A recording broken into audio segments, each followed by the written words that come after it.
Halo Sobat Komsos, berjumpa kembali di Lensa Komsos. Kali ini bersama saya, Kelly Angelia, yang akan menemani Sobat Komsos semua. Hari ini kita akan mengupas sebuah buku yang berjudul tentang Kupas Tuntas Perkawinan Katolik.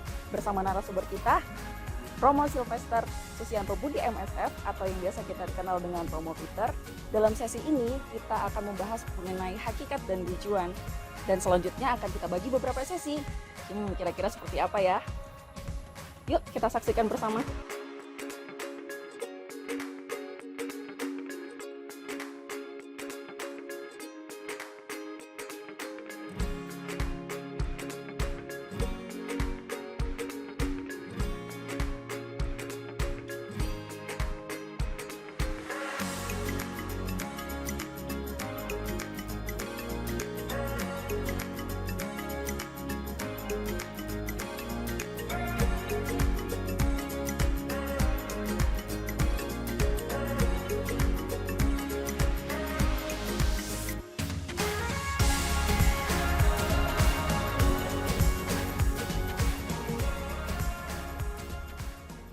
Ya, Sobat Komsos, sekarang saya sudah bersama dengan Romo Peter. Halo Romo. Selamat sore. Selamat sore, gimana kabar Romo? Baik, aman. Aman. Terima kasih Romo sudah bersedia bersama kami bergabung dalam Komsos kali ini. Yang sesuai judulnya kita akan mengupas sebuah perkawinan Katolik. Ya. Ya. Nah, saya sudah membaca nih Romo, buku Romo yang Romo tulis ini dan sangat menarik menurut saya ya, karena saya kan single ya Mo ya. Oh ya. Ya, sebenarnya yang melatar belakangi Romo untuk menulis buku ini apa nih Romo?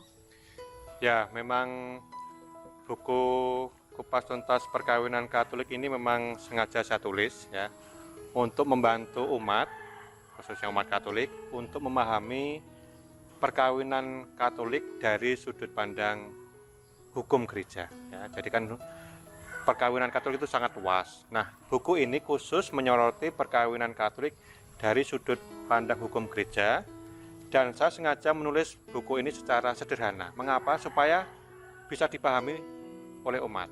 Dan juga saya menulis ini sangat singkat. Supaya apa? Supaya harganya murah. Ya, supaya harganya murah dan sehingga terjangkau.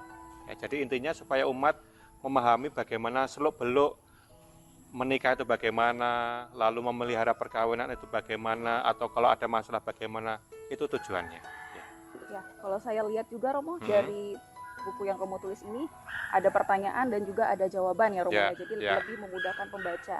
Ya. Ya. Nah, dalam bab pertama ini Romo ada kata-kata yang menarik menurut saya nih Romo. Dalam pertama itu perkawinan menurut hukum gereja Katolik.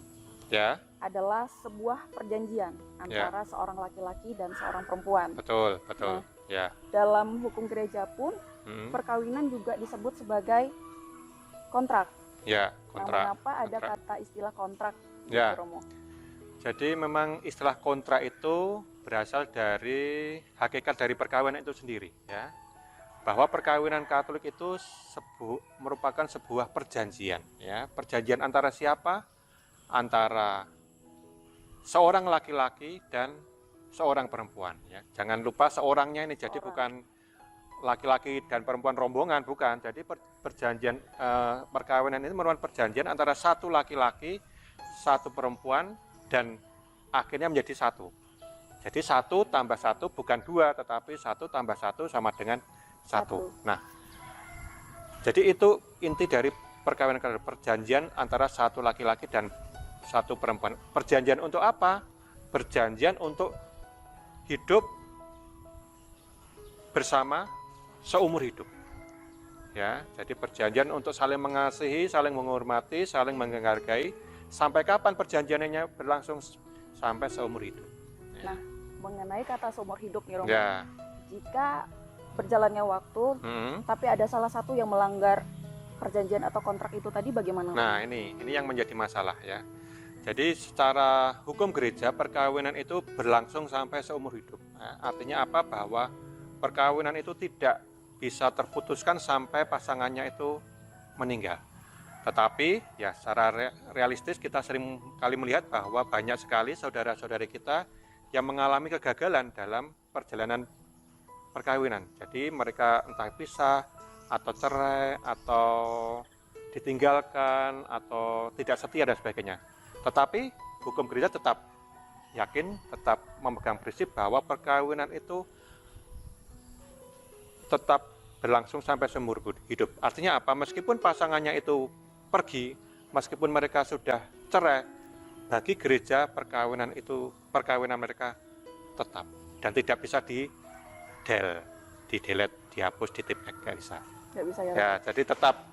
Ya mereka tetap suami istri meskipun de facto mereka sudah cerai secara hukum gereja. Gitu. Oh gitu ya Romo. Ya. Jadi seumpama nih misalnya ada contoh kasus, contoh kasus aja ini Ya, Romo. ya. Misalnya ada satu pasangan yang kemudian mempunyai idaman lain gitu kan, Ya. terus pergi meninggalkan pasangan itu. Ya. Apakah pasangan yang ditinggalkan itu boleh nikah lagi atau boleh mencari pasangan lagi yang lain gitu ya. Romo? Jadi mau menikah lagi. Nah, itu masalahnya.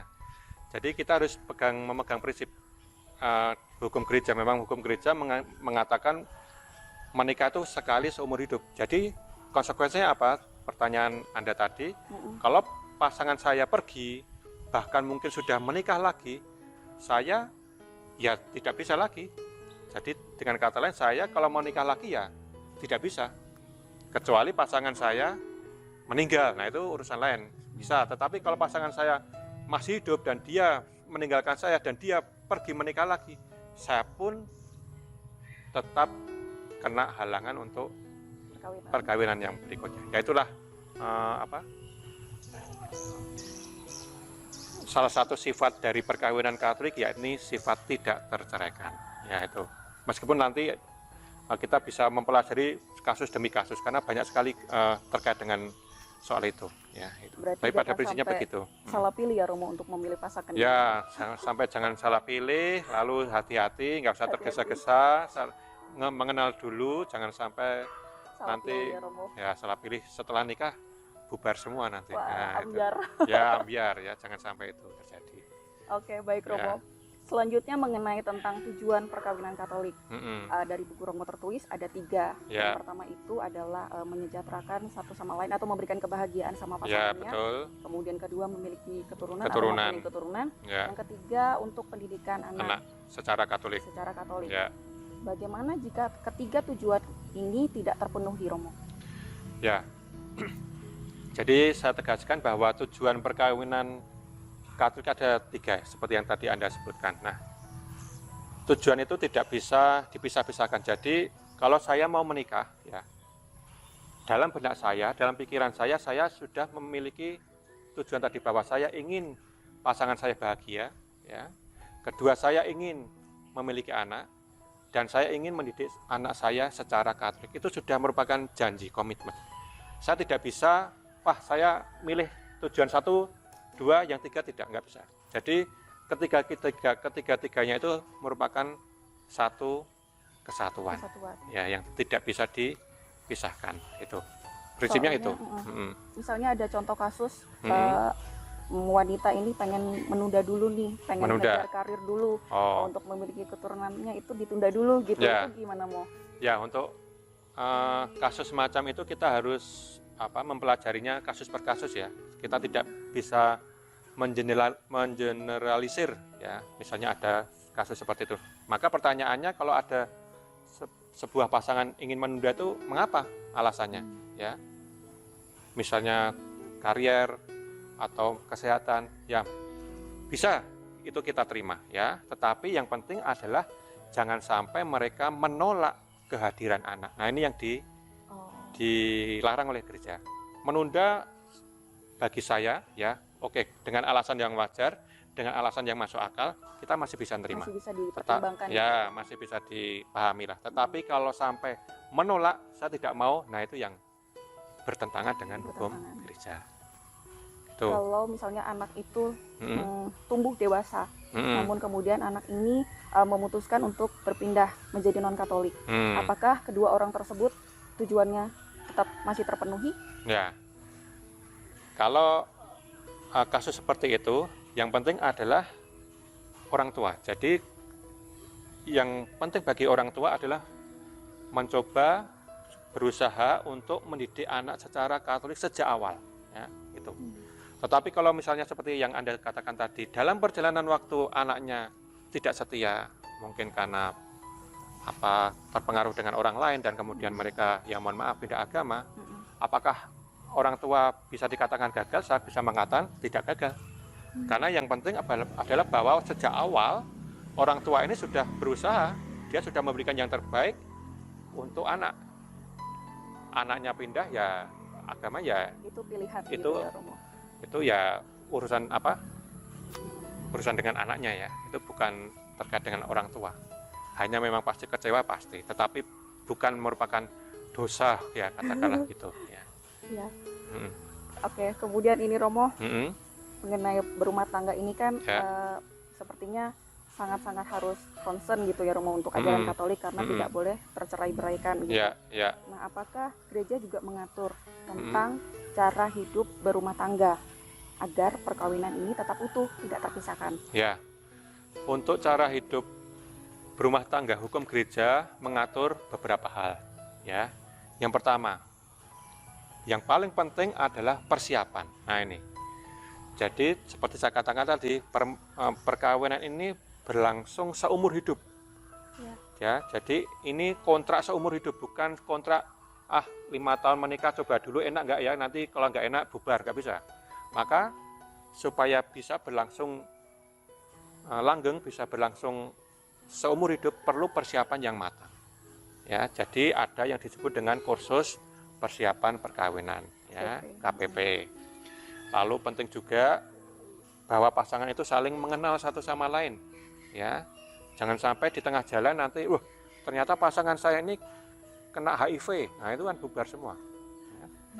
Lalu sebelum perkawinan juga harus yang mereka mengadakan yang namanya penyelidikan kanonik dengan pastor paroki, supaya sungguh pastor paroki memastikan bahwa perkawinan itu betul-betul tidak ada halangan, betul-betul siap dan betul-betul jujur mereka, ya itu.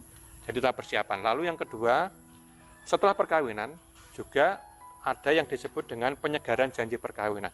Gereja tetap mencoba membantu umatnya supaya mereka pun tetap bisa menghadapi atau mengalami hidup perkawinan secara baik. Jadi awal, lalu setelah perkawinan pun gereja juga mencoba membantu. Ya, gitu. Kalau yang kedua tadi itu Romo, yang gereja untuk membantu umat, apakah itu ada misalnya dibuka memanggil umat, mengundang umat, misalnya usia perkawinan berapa gitu, atau dari umatnya yang datang sendiri kepada Romo gitu, ya, atau ke gereja? Ya, itu tergantung romonya. Ya, ada romo yang sungguh aktif, misalnya mengadakan ya rekoleksi, retret pasutri yang umur perkawinannya 10 tahun ke bawah atau 10 tahun ke atas, atau yang setengah lanjut dan sebagainya. Tetapi ada juga yang umat yang datang karena memang butuh peneguhan atau butuh solusi dan sebagainya. Tetapi tentu pastor paroki tetap membuka diri. Ya, itu. Berarti gereja selalu terbuka aja kepada umat yang ingin penyegaran baik untuk pasangan ini. Ya, karena kita tahu bahwa perkawinan itu kan pasang surut ya, tidak seperti jalan tol yang bebas hambatan, kadang naik, kadang turun. Nah, itulah. Beda rasanya seperti single ya Romo ya. Ya, mungkin single selamanya mungkin enak juga ya. Bisa dicoba juga. Nah, Romo, ini ada lagi menarik, sakramen. Ya. Katolik dikenal dengan kata sakramen yang artinya perkawinan yang sah. Ya, betul. Tetapi secara yuridis, perkawinan yang merupakan sakramen adalah perkawinan sah yang dilakukan dua orang baptis, baik secara Katolik atau Kristen. Bagaimana jika perkawinan yang dilangsungkan dengan non-Katolik atau beda agama? Ya, untuk pemahaman mengenai sakramen perkawinan itu, menurut hemat saya kita bisa mengambil prinsip begini, bahwa perkawinan yang dilakukan di gereja Katolik itu semuanya merupakan sakramen. Ya, jadi secara mudah begitu. Jadi entah saya Katolik lalu pasangan saya non-Katolik, bagi gereja itu tetap merupakan sakramen. Artinya apa? Bahwa perkawinan itu tidak terceraikan sampai seumur hidup. Itu. Lalu tadi kalau buku saya menulis secara yuridis perkawinan yang sakramen adalah perkawinan antara dua orang baptis. Itu nanti akan saya jelaskan pada pertemuan berikutnya ya. Karena ada ya seluk-beluk celah-celah bahwa perkawinan Katolik ada bedanya antara perkawinan dua orang baptis, Katolik dan Katolik dengan Muslim. Ada bedanya. Tidak terceraikan tetapi bisa terputuskan. Nah itu nanti Menarik ya Mo ya. nanti sabarlah ya biar ada kesempatan lain itu. Nah, ya, itu. Tapi pada prinsipnya perkawinan di gereja Katolik adalah tidak terceraikan. Tetapi ada perkawinan yang bisa diputuskan. Nah itu nanti. Ya. Menarik ya, Tapi Romo. prinsipnya semua sama. Ya itu. Oke, baik Romo. Ya, Sobat Komsos, sampai di sini dulu perjumpaan kita dalam sesi hakikat dan tujuan perkawinan dalam gereja Katolik. Untuk sesi berikutnya, kami akan tunggu komentar dari teman-teman semua di kolom komentar. Yang akan nanti kita bahas pada sesi berikutnya bersama Romo Peter. Sampai di sini dulu perjumpaan kita semua. Sampai jumpa lagi.